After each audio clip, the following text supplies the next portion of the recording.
Hello, hello. Today we got a different kind of video.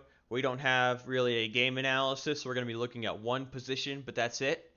And that's because we're going to take a look at a mental game, kind of like off the board psychological tips. Um, so the first thing, and especially I'm going to try to gear this towards like newer players, because I am not a grandmaster. I am an intermediate, somewhat advanced player, right? I've won some, not a lot of money playing chess, but I'm not necessarily what you would call good. In fact, in Blitz, I'm 1100. In Rapid, I'm 1500, and Daily, I'm also 1500. So I'm obviously no beginner, but I'm obviously the farthest thing from the master as you could get.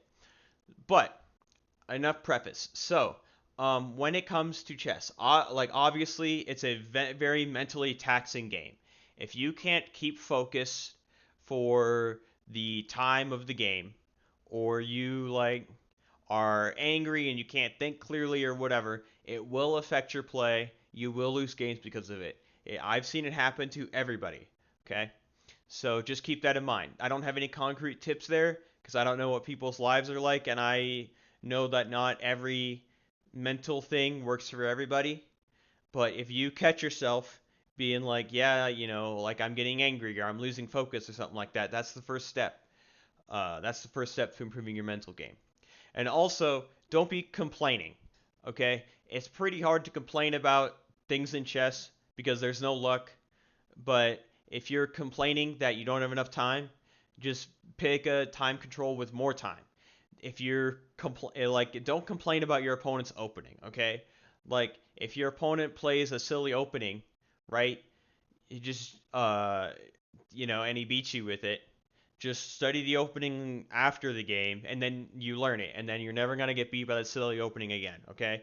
And the worst thing it cost you was one game. Like, okay, not a big deal in the grand scheme of things. Um, so yeah, don't complain. Don't like whatever. And also like don't just get desperate. You just like make mate and one threats that are easily counterable, right?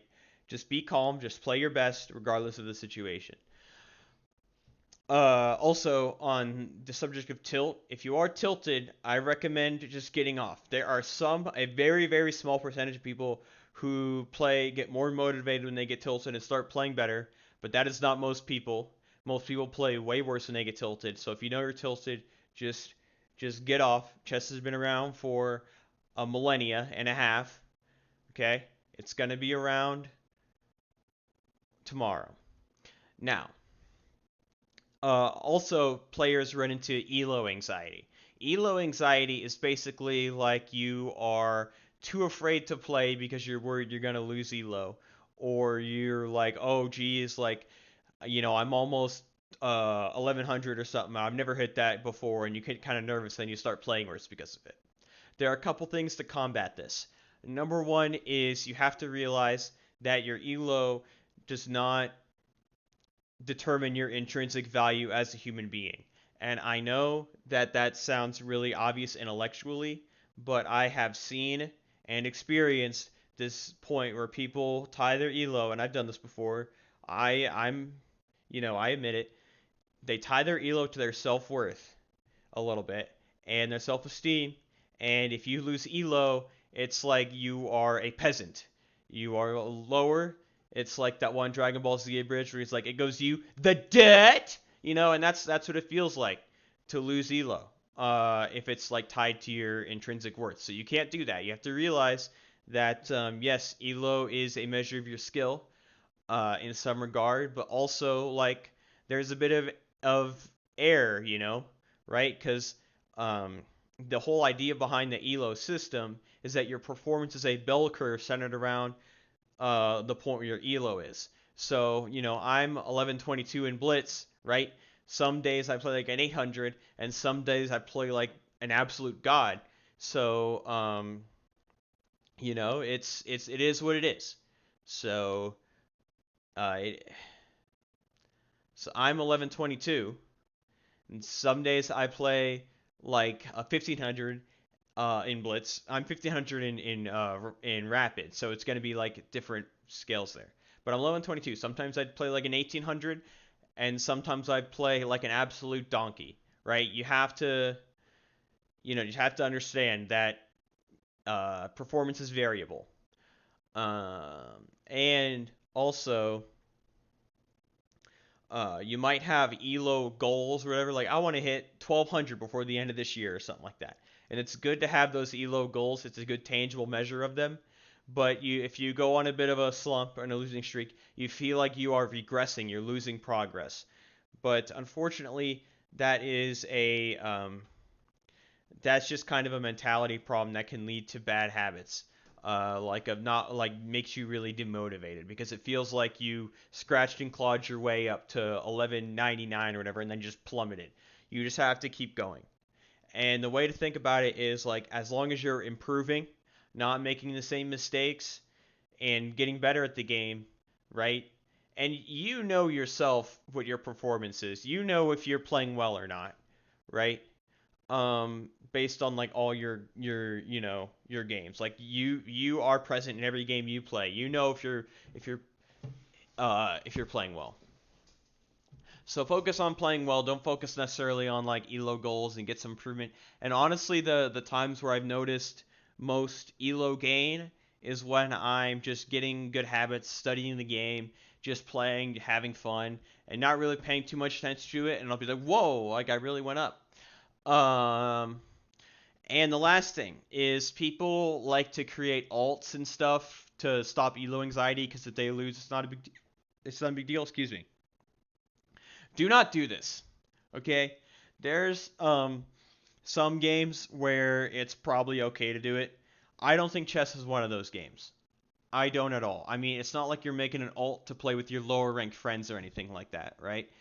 Like it's a solo game. Don't make an alt. And also, making an alt is against the chess.com terms of service. I haven't known them to ban anybody from making an alt. I don't know. None of my friends make an alt except for one person who forgot his password. So I've never seen them actually ban somebody, but you can get banned for doing it. You can get banned for making an alt. And I just wouldn't do it. If you like are like, "Oh, I really want to make an alt." Here's what you do. Okay? Instead of making an alt, what you do is if you usually play on chess.com, you make an account on leechess.org and you just have like the other website is your alt, okay?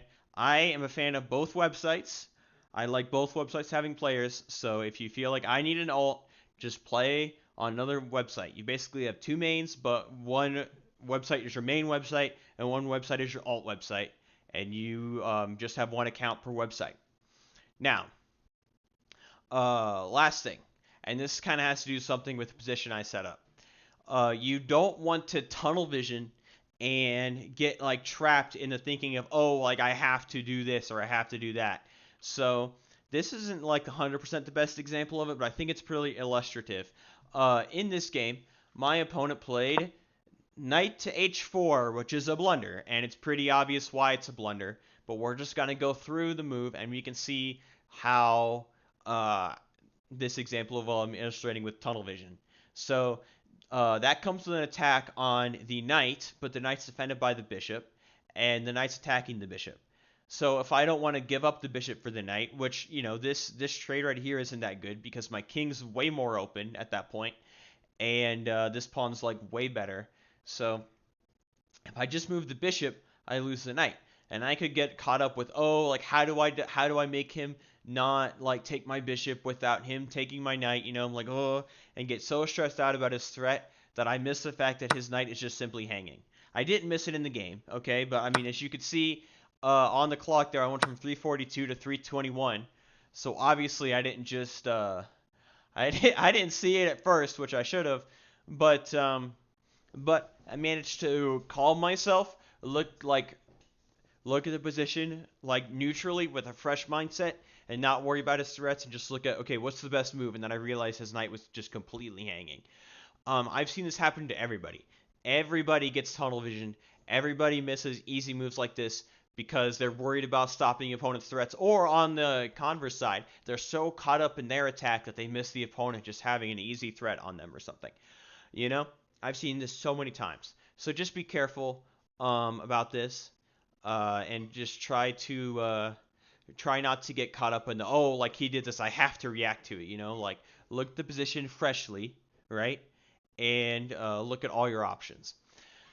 Okay, so that will do it for this video. I've been rambling long enough. If you have any suggestions or comments or anything, or constructive criticism or any other topics you want me to do videos on, please give me a comment, and hope to see you in the next one.